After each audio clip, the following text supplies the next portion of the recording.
I say, Lil, I don't know what you're doing, which one they're talking to. Can you tell me you didn't move that loud? It's good. Take my picture, break your camera.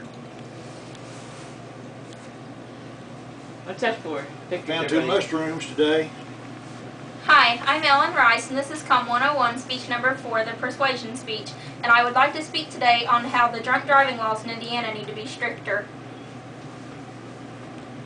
Look at these two beautiful girls in these pictures. They have 3 things in common. Can you guess what they are? Do you think they're models? Or maybe they were childhood television stars. Or maybe they're best friends. But rather than keep you guessing, I'll tell you what 3 things that they have in common. They were both first-year college students. They both grew up in loving homes with loving parents. And sadly enough, they were both killed by drunk drivers when they were teenagers. This girl here is Rachel Amaris Elliott, and according to her family's memorial website, Rachel was just only 18 years old when she was struck down by a drunk driver and killed. Rachel was an advocate for anti-drinking programs. Just less than a year before her death, she was in a drinking awareness program called Every 15 Minutes. The woman who killed Rachel has never been tried or sentenced. Sadly enough, she was released on bail while she was awaiting trial, and she never showed up for her first court date, and she is still running from the law and has never been seen since then. And this girl here is Pauline Samantha Portez. According to the Orange County Reporter, she was 19 years old when she was struck down by a drunk driver. She was called Sam by her friends. She was with her boyfriend when they were hit by a drunk driver. Her boyfriend survived. The lady that struck her, sadly enough, had 2 children of her own, ages 5 and 9. She was 28 years old, and her name was Yanira Ramirez, and she will have to watch her children grow up from behind bars. She was sentenced for 10 years for vehicular manslaughter because she chose to drive home after she had a few drinks while she was out at a restaurant with friends. Thousands of innocent people, just like these 2 young girls, are killed every year in drunk driving accidents. A lot of these are children. The CDC reports that 68% of children who are killed in drunk driving accidents are in the same vehicle with the drinking driver. And do you think that most of these accidents only occur late at night when careless people are out partying and being irresponsible? Well, that's just not true. 60% of the accidents involving drunk drivers with a child in the car that dies occurred between the hours of 6 a.m. and 9 p.m. I would like to review the current laws in the state of Indiana. If an offender is convicted of their first DUI offense, they will be charged with a Class C misdemeanor. They will receive a minimum jail sentence of 30 days and a maximum jail sentence of 60 days. They may receive a jail sentence up to 1 year if they have a blood alcohol content of 1.5 or higher. They will also be fined $500, or they will be fined $5,000 if their blood alcohol content, once again, is 1.5 or higher. They may face the license suspension of up to 2 years. They may have to pay at least $300 or more in court fees, and they face up to 2 years in probation.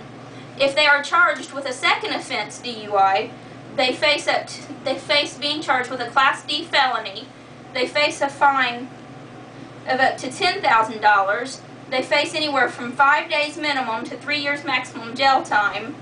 They face a minimum license suspension of 180 days with a maximum suspension of 2 years. And they face up to 2 years probation. If they are charged with a third offense DUI, they are once again charged with a Class D felony. They will face a minimum 10 days jail sentence up to a maximum 3 years jail sentence. They face up to a $10,000 fine. They could face more fines if they are charged as a habitual traffic offender. They face a minimum 1 year license suspension up to a maximum 10 years license suspension. and they face up to 2 years probation. The other possible penalties that the court could impose upon the offender are: they could be ordered to do community service, they could be ordered to have an ignition interlock device placed in their vehicle, they could be ordered to take substance abuse classes, and they could be ordered to submit to urine testing. I personally find these penalties totally inadequate. I think it's very appalling that the maximum jail sentence for your third DUI is only 3 years. Also, some of these possible penalties ought to be mandatory penalties. I would like to now propose to you the laws that I would like to see enforced. For the first DUI offense, I would like to see the offender charged with a Class D felony. I'd like to see the offender serve a minimum 1-year jail sentence with a maximum 5-year jail sentence. I would like to see the offender placed on a minimum 2 years probation, a minimum of 6-month substance abuse classes, mandatory ignition interlock device while on probation, and I would like to see the offender research and write a minimum 2-page paper on a drunk driving victim. Anything past a first offense ought to be classified as a Class A felony, because the offenders will have been educated and know that when they get behind the wheel when they are drinking and driving that they could kill somebody. I also think that a second offense DUI ought to be termed operating a motor vehicle with the intent to kill and should receive a minimum 10-year prison sentence. I also think that special circumstances ought to be enforced when the driver has a passenger in their car that is a minor. The CDC would like to see a no-tolerance law placed into effect for drivers who are transporting minor children and have been drinking alcohol. For the safety of innocent children, I would like to see a law passed that says that the driver with minors in the vehicle cannot have anything show on a breathalyzer. I think that if they have any measurable blood alcohol content at all, they should be charged with a DUI.